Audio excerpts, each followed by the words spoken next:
정치의 겉과 속을 들여다보는 정치온 시작합니다. 오늘은 한민수 민주당 의원, 이준우 국민의힘 대변인, 배종찬 인사이트K 연구소장 세 분과 함께하겠습니다. 어서 오세요. 안녕하십니까.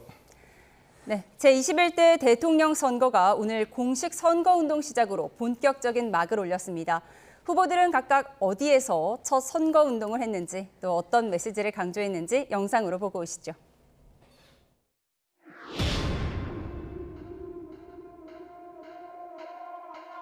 실패를 되풀이하지 않도록 더 지독하게 준비했습니다. 국민이 한뜻으로 내린 그 엄중한 명령을 무겁게 받아들이겠습니다.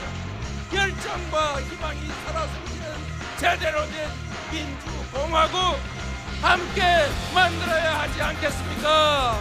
그래서 그렇기 때문에 지금은 이재명입니다.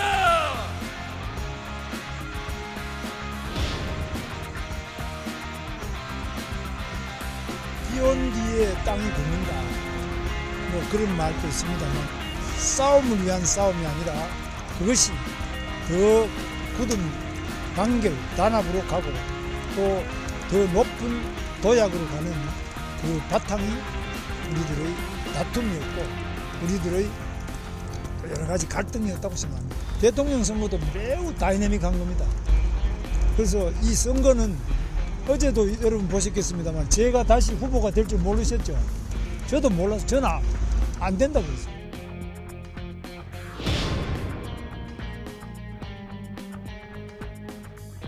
국민의힘은 스스로 선출한 후보를 끌어내리겠다고 새벽 3시에 계엄령을 선포하듯 후보를 교체하는 쿠데타 전문 정당이 되었습니다. 이 대선은 개혁신당과 민주당의 한판 승부처가 될 것이고 이준석과 이재명의 1대1 대결 전장이 될 것입니다.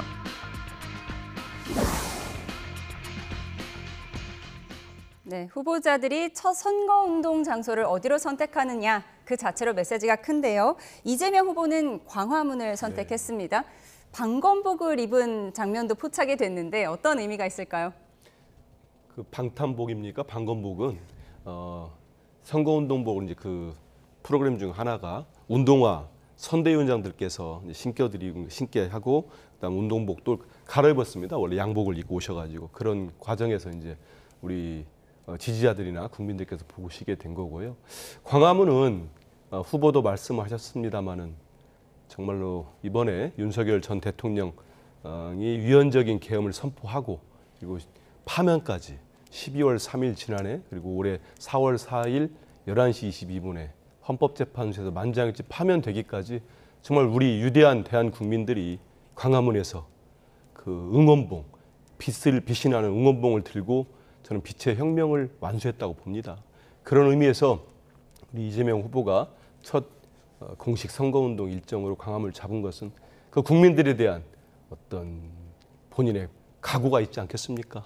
지금의 정말 무도한 윤석열 정권이 이제 끝나고 조기 대선을 치러지는데 우리 국민들의 뜻을 잘 받들겠다 그런 말씀 드렸고 좀 전에 말씀하신 것처럼 정말 많은 준비를 하셨습니다. 그리고 바로 6월 3일 날 취임하시는 대통령은 인수위도 없이 바로 직무를 시작하지 않습니까? 정말 준비된 대통령 아니고는 이 지금 대한민국이 처한 여러 복합 위기를 극복하기 쉽지 않을 겁니다. 그런 각오를 빛의 혁명을 이뤄주신 우리 국민들께 말씀드리기 위해서 광화문을 선택했습니다. 예, 김문수 후보는 가락시장을 선택했는데요. 순댓국을 먹으면서 이제 상인들과 이야기를 나눴는데 서민 이미지를 강조한다 이런 건가요? 네, 그렇죠. 대선 후보들이 선거에 출마하면 가장 먼저 하는 먹방이라고 그러죠. 가장 많이 흔하게 하는 먹방이 일단 국밥입니다. 국밥 한 그릇 든든하게 먹고 서민과 함께 힘내서 시장, 자유경제를 일으키겠다. 그런 의미인 거죠. 예전에 이명박 전 대통령이 국밥 먹는 영상을 올리기도 했었는데. 그렇죠. 예, 그런 맥락과 좀 이어진 부분도 있고요. 또 이제 김문수 후보가 경기도지사 8년 동안 성과가 경제적 성과가 굉장히 많습니다. 본인이 이제 자유시장의 근간한 경제적 발전 그리고 첨단 산업단지 조성 이런 걸 성공적으로 해냈기 때문에 아마 그런 부분을 강조하기 위해서 서민들에게 다가가서 시장에서 나에게 맡겨준다 그러면 내가 시장을 더 활성화시키겠다 그런 의미를 낸 것 같고요. 또 하나 이재명 후보가 더 이상 실패를 반복하지 않겠다고 했거든요. 그래서 저는 실패에 반복하지 않겠다는 이 의미가 좀 좋게 들리지 않는 것 같아요. 이게 무슨 말이냐? 지난번에는 재판이 진행되는 상황에서 선거운동을 했었었고요. 이번에는 재판을 다 중지시키고 나서 선거운동을 하고 있습니다. 그래서 지난번에 실패했던 게 재판 중지를 못 시켰다는 거, 이거를 실패를 얘기한 건지 듣는 사람에 따라서 해석이 많이 달라질 수 있겠다, 그런 생각을 해봅니다. 네, 이준석 후보는 선거운동이 시작되는 0시가 되자마자 전남 여수 국가산업단지를 찾았는데 이공계 출신을 강조하는 걸까요? 그런 점도 있겠죠. 그보다는 이제 선거운동이 시작되는 0시니까 여수 밤바다 아니겠습니까? 감성적 접근을 하는 그런 이준석 후보의 모습인데 80년대생이 저렇게 안전모를 쓰고 나오면서 그것도 이제 세대 교체 또 시대 교체를 이야기하고 있고 또 한편으로는 보수 성향인데 호남으로 갔단 말이에요. 네. 여기에다가 80년대생인데 산업단지를 갔단 말이에요. 그만큼 좀 폭을 넓히는 그런 의미도 외연확대의 의미도 담고 있다고 볼 수 있는 거죠. 예, 단일화에 대해서는 절대 안 할 거다 이런 의미의 발언을 오늘 했는데요. 어떻게 보셨어요? 속내가 뭘까요?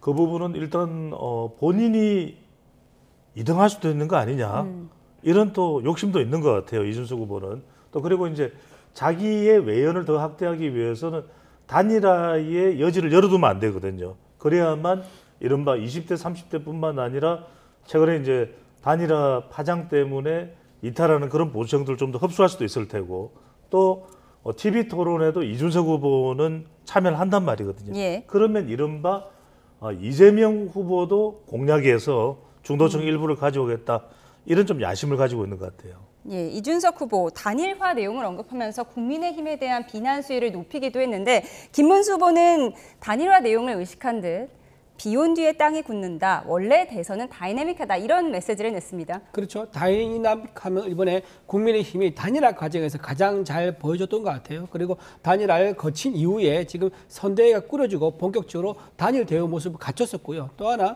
지금 김용태 이제 의원이죠. 김용태 의원 굉장히 젊은 35살 정도 되는 의원인데 그런 젊은 의원을 비대위원장으로 임명을 해서 지금 당을 맡겠다는 것은 우리 젊은을 내세워서 이준석 후보와 훗날에 있을지 모르는 단일화에 대비하는 모습도 좀 보여줬다 생각되고요. 또 김영태 이제 의원 같은 경우는 이제 이준석 후보가 국민의힘에서 당 대표하던 시절에 최고위를 같이 했었거든요. 그래서 손발이 잘 맞는 이제 그런 이제 의원입니다. 그래서 김영태 의원을 비대위원장으로 놓은 포석은 아마도 후에 있을 단일화에 대한 원활한 이제 단일화 작업을 위한 포석이 아니겠느냐 그렇게 생각해 볼 수 있습니다. 예, 그런가 하면 준비된 대통령을 말하는 이재명 후보. 오늘 제가 방금 방검복을 말씀드렸는데 군경 출신의 현역 의원들을 후보 안전실에 투입했다라는 이야기가 전해지고 저격 차단 풍선 투입도 검토 중이다. 이런 기사를 봤는데요. 어떻습니까?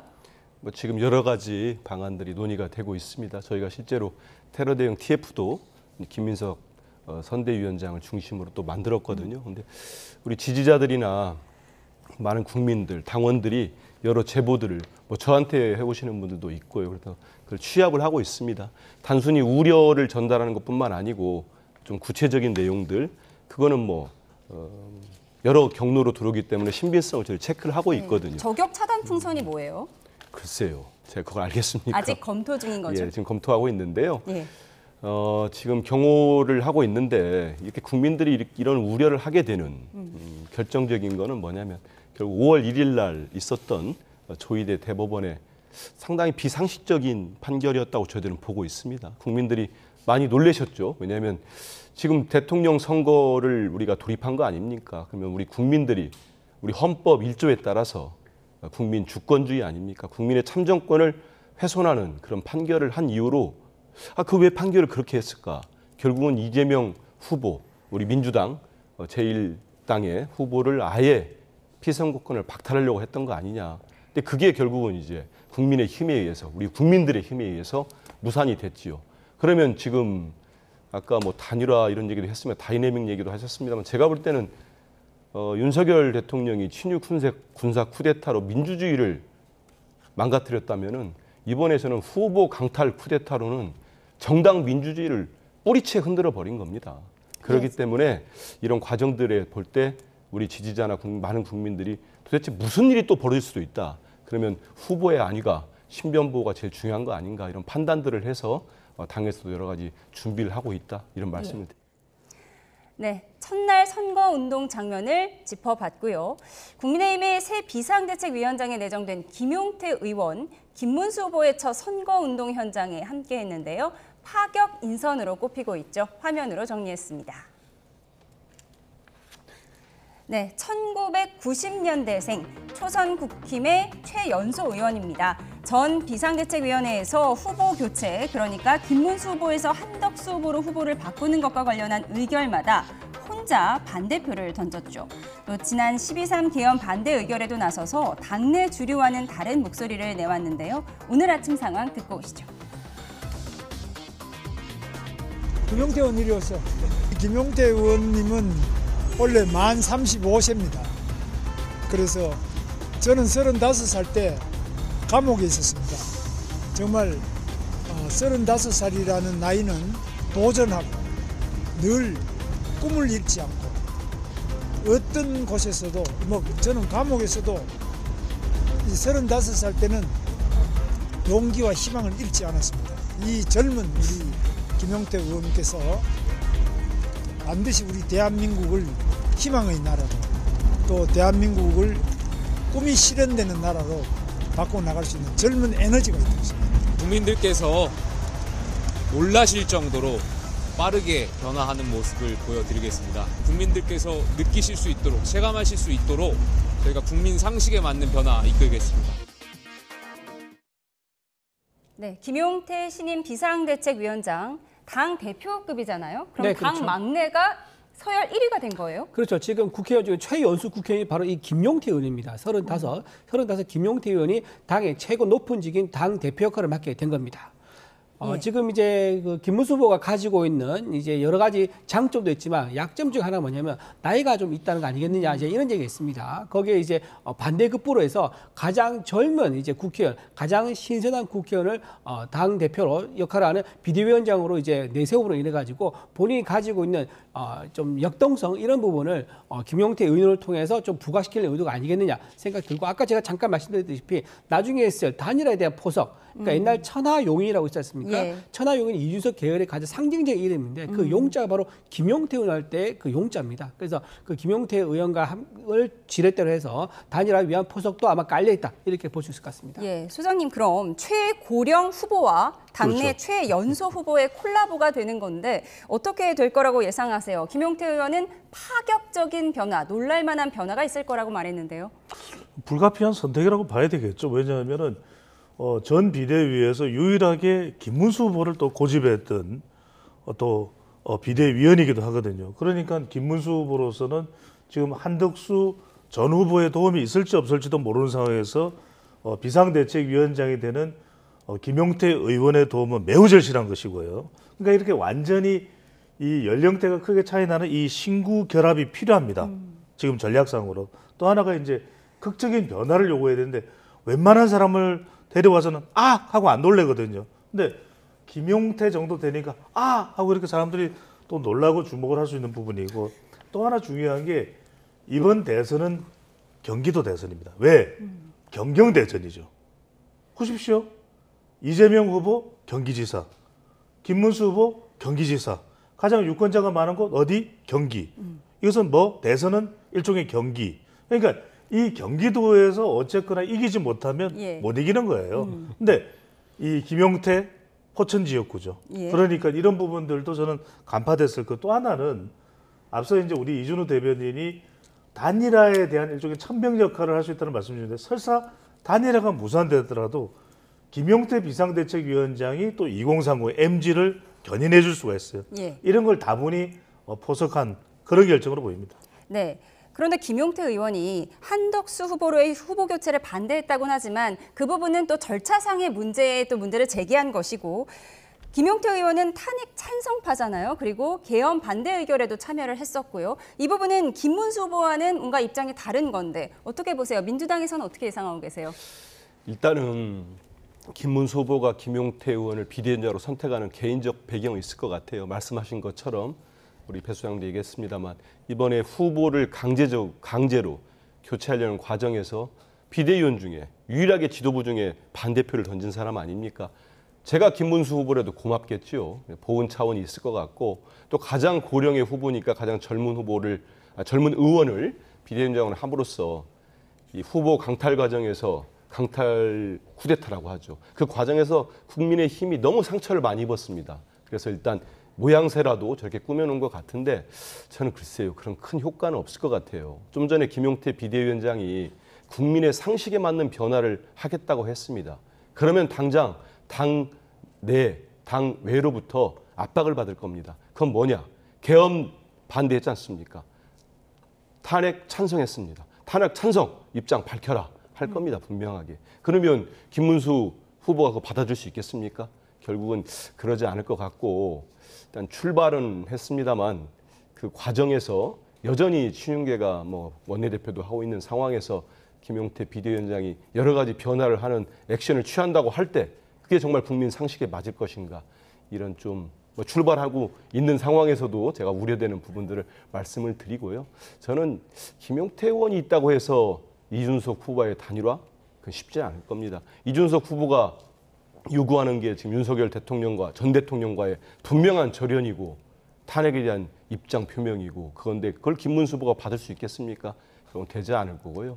김용태 비대위원장도 일단 현재로서는 비대위원장이 됐습니다만 앞으로 과정들을 보면 좀 지금까지 국힘당이 보여줬던 여러 구태한 모습들을 봤을 때는 본인의 역량을 펴기에는 쉽지 않아 보인다 이런 생각이 김용태 듭니다. 의원이 비대위원장을 맡았지만 이준석 후보와의 단일화에 선뜻 나서거나 큰 역할을 할 수 없을 거라고 예상하셨는데 뭐 반박이 있으세요? 예, 지금 말씀하신 것 중에 이제 우리 단일화 과정에 대해서 갈등이 있었던 부분을 무슨 쿠데타라고 이제 비유를 해서 말씀하시는데 결론적으로 김문수 후보는요 여론조사에 의해서 결정이 됐습니다. 여러 번의 여론조사가 있었죠. 여론조사 결과가 왔다 갔다 했습니다. 한덕수 후보의 손을 들어준 여론조사 결과도 있었고요. 김문수 후보의 손을 들어준 여론조사가 있었습니다. 최종적으로 김문수 후보의 손을 들어주는 당원의 여론조사가 있었기 때문에 민주적인 절차에 따라서 정당하게 최종 후보로 확정됐다는 거 좀 말씀을 드리고요. 그리고 김용태 이제 비대위원장이 가지고 있는 장점은 바로 중수청입니다. 본인이 수도권 의원이고요. 또 중도를 포용하고 있는 그런 발언을 많이 해왔었습니다. 그리고 지금 본인 즉 청년이죠. 이렇게 중수청의 요건을 본인 혼자 지금 다 가지고 있기 때문에 이런 중수청 수도권에서 어떻게 표를 가져오느냐 청년표 그다음에 중도층 표 이거를 가져올 수 있는 가장 좋은 카드로는 밸런스가 맞죠. 김문수 후보는 좀 강성 보수 이미지가 강한데 김용태 의원은 중수청에 이제 골고루 다 품고 있는 이런 이미지이기 때문에 저 양쪽의 밸런스를 맞춰서 대선에서 유리한 이미지를 만들 수 있다. 그런 의미에서 김용태 이제 의원이 비대위원장 된 건 아주 좋은 수다 그렇게 생각합니다. 네, 앞서 언급한 국민의힘 당 지도부와 대선 후보가 정면 충돌하고 결국 당이 전례 없던 후보 교체까지 강행하면서 반전에 반전을 거듭한 8일이었죠. 그동안 어떤 일이 있었는지 영상으로 정리했습니다. 한덕수든 김덕수든 다 합쳐서 무조건 이재명을 이겨야 된다고 생각합니다. 두 번씩이나 대통령을 지키지 못한 당에서 이제 당의 대선 후보까지 끌어내리려고 하고 있습니다. 우리가 22번이나 우리 후보님께서 약속하신 일을 왜 그동안 경선을 했느냐? 왜 우리 보고 돈을 내라고 했느냐? 우리를 완전히 들러리 세우려고 이렇게 했느냐?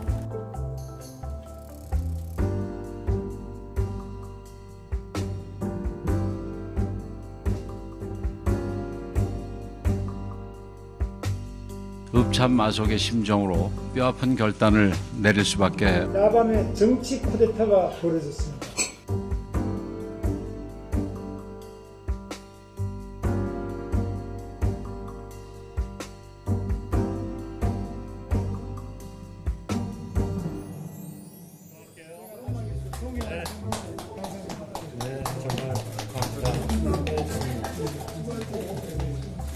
제가 할 수 있는 건 선거대책위원장을 좀 맡아주셔서 조금은 좀 실무적으로 어떤 그런 게 적절한지는 조금 좀 논의를 하게 하는 게 좋겠습니다.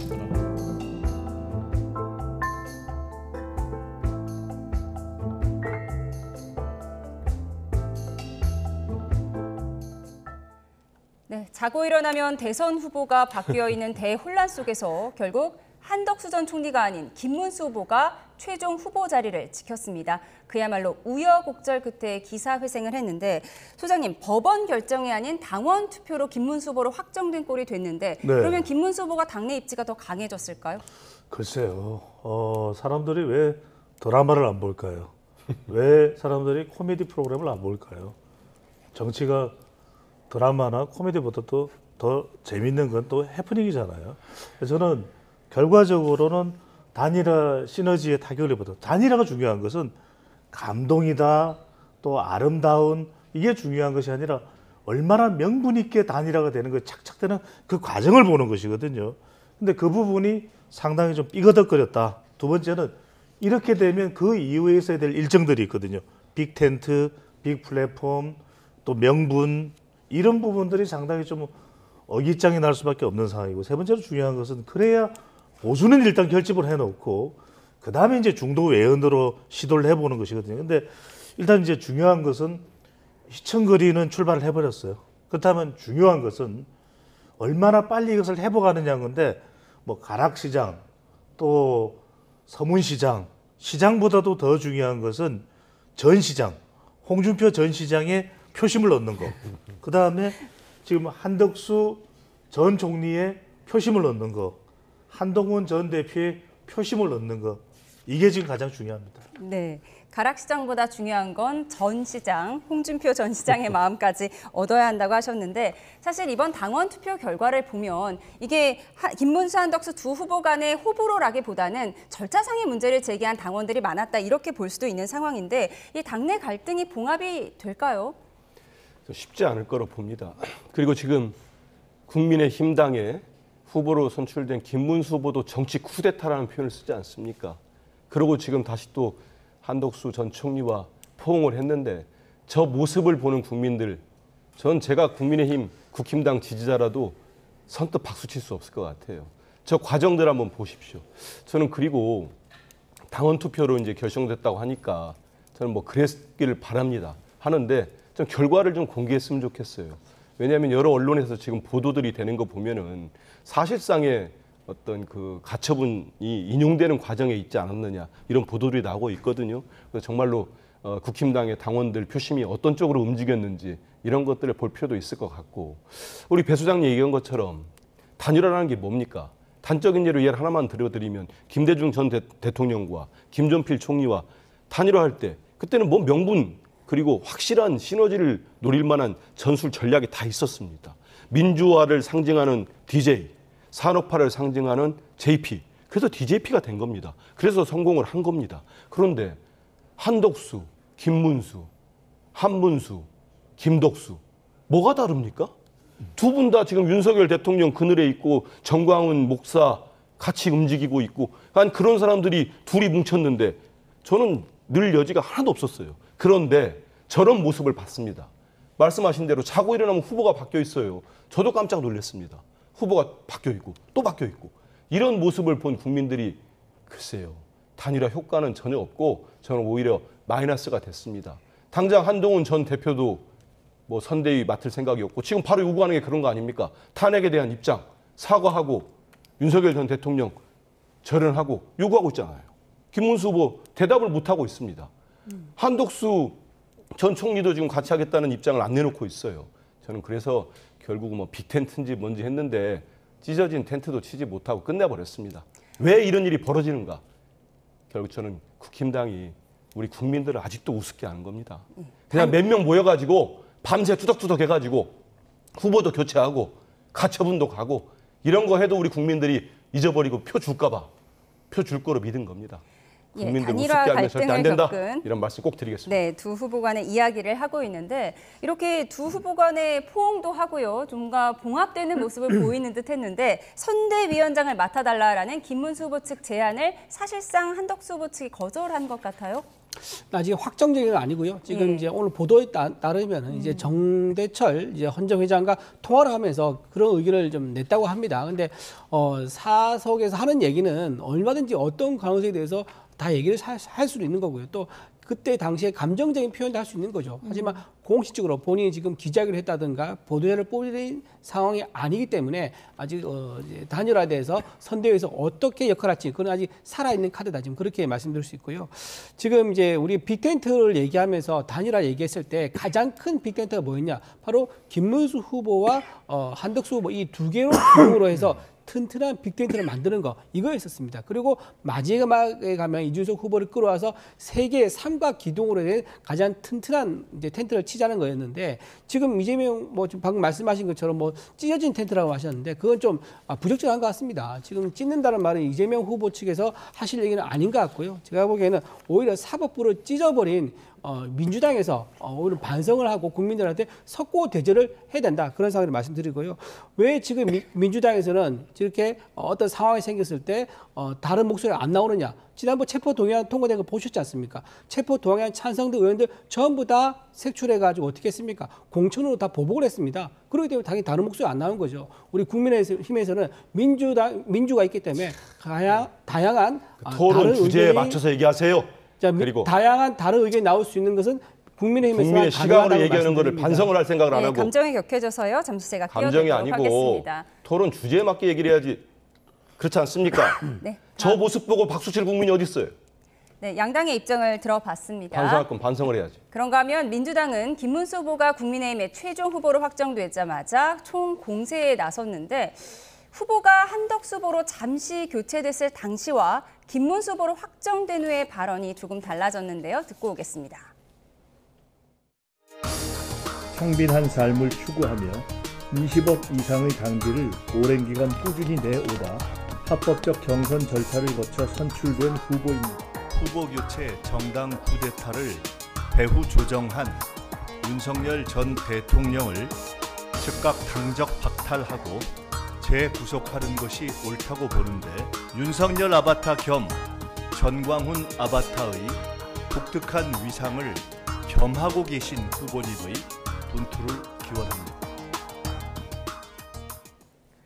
네, 단일화 갈등 국면에서 민주당이 김문수 후보에게 힘을 실었던 걸 감안하면 하루 만에 관역을 옮겼다 이렇게 볼 수도 있는데 어떻게 보세요?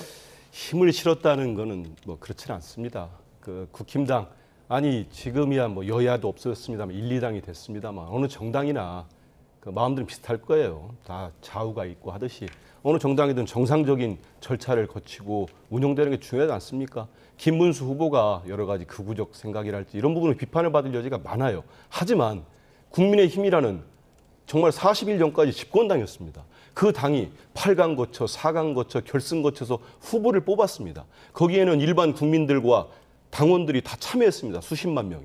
그렇게 해서 적법하게 선출을 했는데 밖에 있는 정말 윤석열 전 대통령 정부에서 총리만 하다가 내란 혐의 피의자 아닙니까? 의혹을 사고 있고 그런 분이 갑작스럽게 대행을 하다가 던져놓고 후보로 무소속 나오겠다. 그걸 또 포기하라고 자기들이 뽑아놓고 정말 그 공천장에 잉크도 마르기 전에 압박해가지고 내려와라. 이게 정상입니까? 김문수 후보를 응원했다기보다는 적어도 정치를 같이 하는 공당이라면은 그 절차는 유지하는 게 맞다. 정당 민주주의. 윤석열 전 대통령이 직접 우리나라의 민주주의를 망쳤지만 국힘당은 정당 민주주의만은 지켜라. 이런 차원에서 김문수 후보의 여러 가지 얘기들을 했던 걸로 받아들이면 좋을 것 같습니다. 예, 김문수 후보를 응원한 게 아니라 정당 정치를 응원한 것이다라는 민주당 당연하죠. 입장을 설명해 주셨는데 그런가 하면 이제 후보가 확정되자마자 윤석열 전광훈의 아바타라면서 본격 견제에 나섰습니다.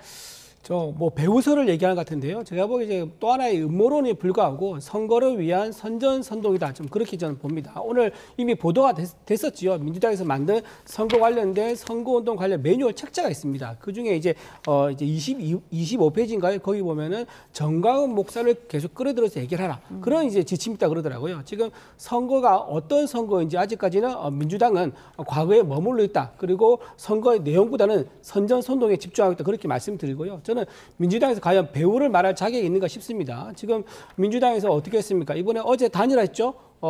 진보당의 김재현 예비후보는 단일화했습니다. 근데 진보당이 어떤 정당입니까?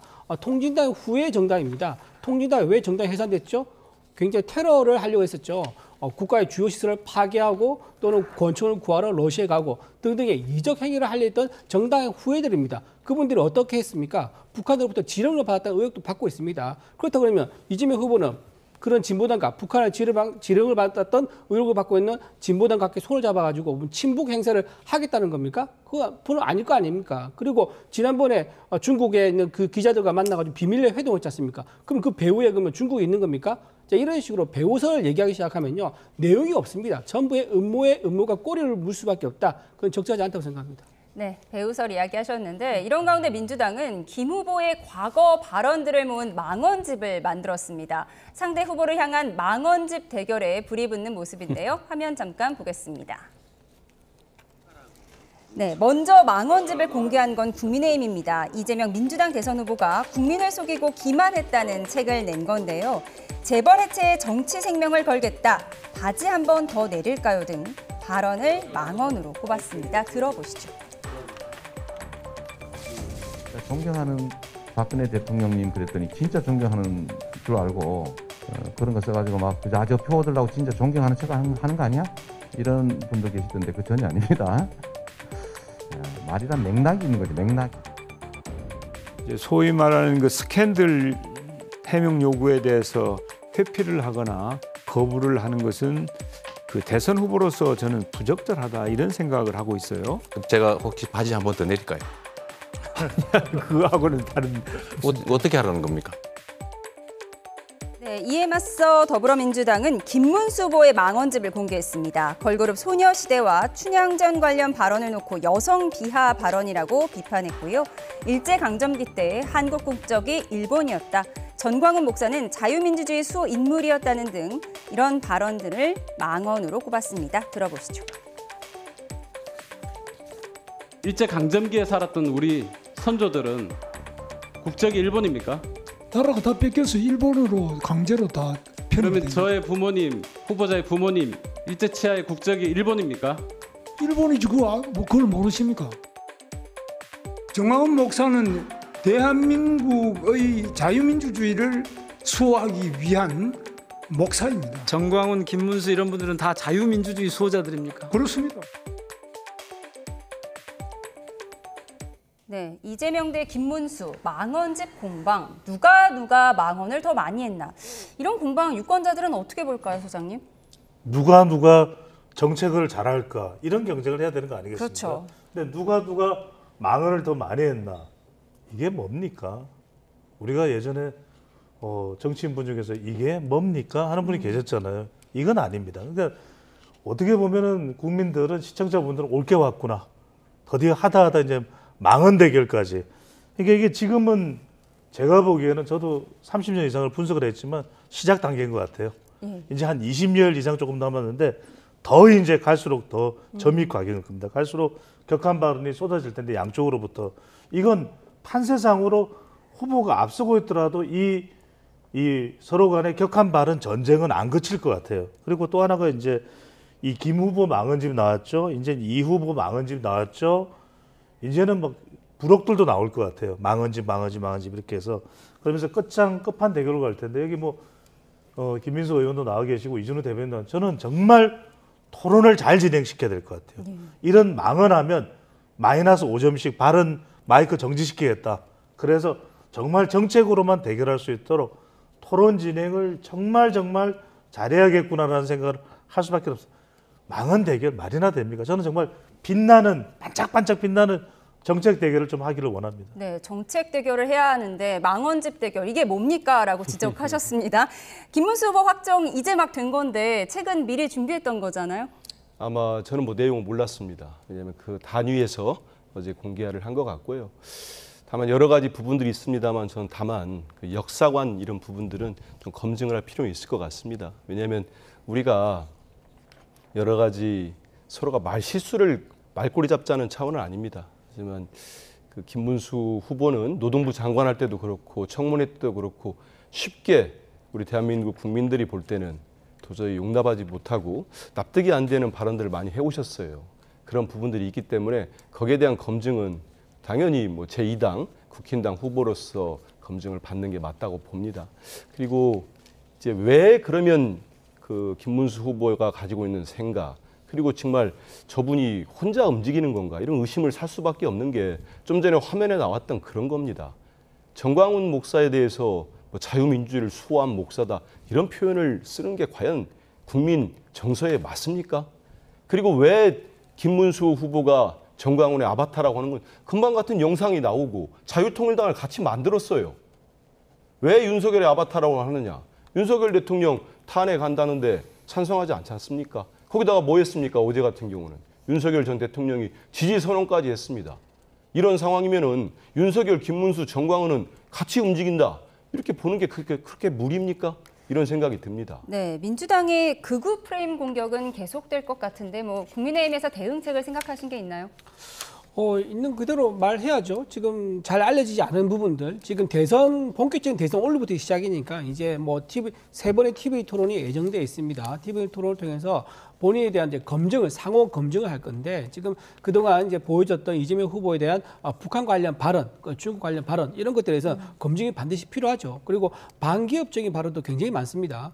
그때 이제 이번에 오늘 그 민주당 측에서 공개한 김문수 후보의 망언집 사례를 잠깐 한번 소개해드릴게요. 잘 나가는 기업은 중대재해처벌법, 노란법 등에 의해서 감옥에 갈 수도 있다라는 그런 말을 했다고 했거든요. 김문수 후보가. 근데 맞는 말이죠. 이 법에 따라서 지금 기업들 오너가 감옥에 갈 수 있는 그런 상황입니다. 그러니까 이게 정당하게 만약에 어떤 그 노동자들의 권한을 침해해서 그랬으면 이제 처벌받아야 되죠. 근데 그거를 과하게 가지고 노동자패에 일방적으로 들어준 것은 굉장히 적절하지 않다라는 말씀도 드리고요. 또 하나 지금 보면 우리나라를 히틀러나 김정은, 스탈린, 시진핑보다 못한 나라로 끌고 가려고 한다라는 것도 김문수 후보 얘기인데 이게 왜 망언입니까? 지금 이재명 후보 가지고 있는 사상이 뭡니까? 어디로 가려고 하는 거죠? 중국과 손을 잡고 미국과 싸우려고 하지 않습니까? 그걸 막아야 되죠. 그래서 저는 김문수 후보의 망언집이 전부 다 뭐 민주당 입장에서 다를 수 있지만 전부 다 틀린 말 아니다. 시민들이 판단해 줄 거라 그렇게 생각합니다. 네, 서로가 서로에게 막말을 더 많이 했다. 왜냐하면 우리 이 대변인을 위해서라도 좀 바로잡아야 되는 게 있습니다. 한 번은 그냥 넘어갔었는데 그 중국 기자들과의 비밀 회동 그 기사는 이미 언중이를 통해서도 있고 이미 다 고소고발이 돼 있어요. 그 아시는 것처럼 거기 기자들이 열 몇 명이 모였다고 합니다. 가장 많은 기자가 어디 기자인지 아세요? 미국 기자예요. 일본 기자가 더 많아요. 중국 기자는 2명인가 있었답니다. 한미일 등 외신 기자들이 모인 공부 모임에 이재명 대표를 초청한 겁니다. 근데 이거를 가지고 여기에 중국 기자 2명이 있다고 어느 이상한 매체가 중국 비밀 회동이라고 기사를 썼어요. 그리고 이걸 토대로 국힘당이 입장까지 냈어요. 이게 모두 고발돼 있습니다. 그래서 이 대변인도 이렇게 표현하면 이거 분명히 걸릴 겁니다. 제가 분명히 말씀을 또 드리고, 그리고 이재명 후보가 지금 중도 보수로 확장하면서 이재용 회장도 만나고 기업 살리기 위해서 여러 가지 힘을 붙었고 정책을 내놓는데 중국과 손잡고 미국과 싸운다? 저는 이런 표현도 상당히 위험해 보입니다. 그러니까 알겠습니다. 표현을 할 때 신중하게 하셔야 되고 아까처럼 완전히 팩트가 다른 부분은 조심할 필요가 있다. 짧게 반론하겠습니다. 지금 중국 기자 만난 건요. 그리고 만약에 외신과 정상적인 만남에 때 그러면 그 비공개할 이유가 없습니다. 카페를 하나 통째로 빌렸습니다. 통째로 빌렸었고요. 그 자리에 명패가 없던 기자가 누군지 아십니까? 중국 기자만 명패가 없었습니다. 그리고 나서 회담이 끝난 다음에 모든 기자가 다 빠지고 나서 따로 이재명 후보와 중국 기자만 따로 또 얘기를 나눴습니다. 거기에 대해서 모든 언론이 같이 일부만 보도한 게 아니라 다 보도를 했다는 말씀을 드립니다. 알겠습니다. 양당의 입장을 저희는 충분히 들어봤습니다. 이건 제가 당 쪽에 연락을 해서 지금 하신 말씀은 조치를 하도록 하겠습니다. 추가 입장이 나오면 저희가 또 전달해 드리도록 법적으로 하겠습니다. 조치하라고 하겠습니다. 네, 그런가 하면 국민의힘의 대선 후보가 확정되자 내란 혐의로 재판을 받고 있는 윤석열 전 대통령이 SNS에 글을 올려서 눈길을 끌었습니다. 후보 확정 이후 윤 전 대통령이 SNS에 글을 쓴 건데요. 먼저 내용부터 소개해드리겠습니다. 네, 국민의힘 대선 경선 과정에 격렬한 논쟁과 진통이 있었지만 여전히 건강함을 보여줬다. 우리의 반대편은 강력하다. 하지만 우리가 단결한다면 결코 우리를 무너뜨릴 수 없다고 했는데요. 하지만 국민의힘 내부에서도 비판이 쏟아졌습니다. 조경태 의원은 그 입 다물길 바란다. 한동훈 전 대표는 윤 전 대통령의 출당 조치를 해야 한다고 목소리를 높였는데요. 김문수 캠프와 민주당의 이야기까지 듣고 오시죠. 윤 전 대통령께서는 메시지를 내는 게 저는 적절치 않다고 봅니다. 그 마음은 알겠어요. 그러나 이게 선거에 도움이 되느냐 도움이 되지 않느냐 이런 부분은 우리가 전체적으로 볼 때 우리 국민 눈높이에 맞지 않다. 윤석열 대통령께서 스스로 예. 판단하실 수 있다고 봅니다. 저희는 시간이 없어요. 예. 그냥 지금은 이재명을 상대로 싸우는데 예. 힘을 좀 모아주셨으면 좋겠어요. 저희가 예. 전력을 이렇게 흐트리면 안 되거든요. 예, 알겠습니다. 이제 20일 남았잖아요. 예. 왜 파면 38일이나 된 전직 대통령이 아무 말이 없다가 그 후보가 정해졌을 때 그렇게 메시지를 냈을까요? 이것은 이번 대선에 개입하겠다라고 하는 명확한 의지의 표현이고요. 또 차기 당권을 어떻게 운영할 것인가에 대한 영향력을 행사할 수 있기 때문에 네, 윤석열 전 대통령, 우리가 서로 믿고 단결한다면 결코 우리를 무너뜨릴 수 없다면서 지지자들의 결집을 촉구하는 메시지를 냈는데요.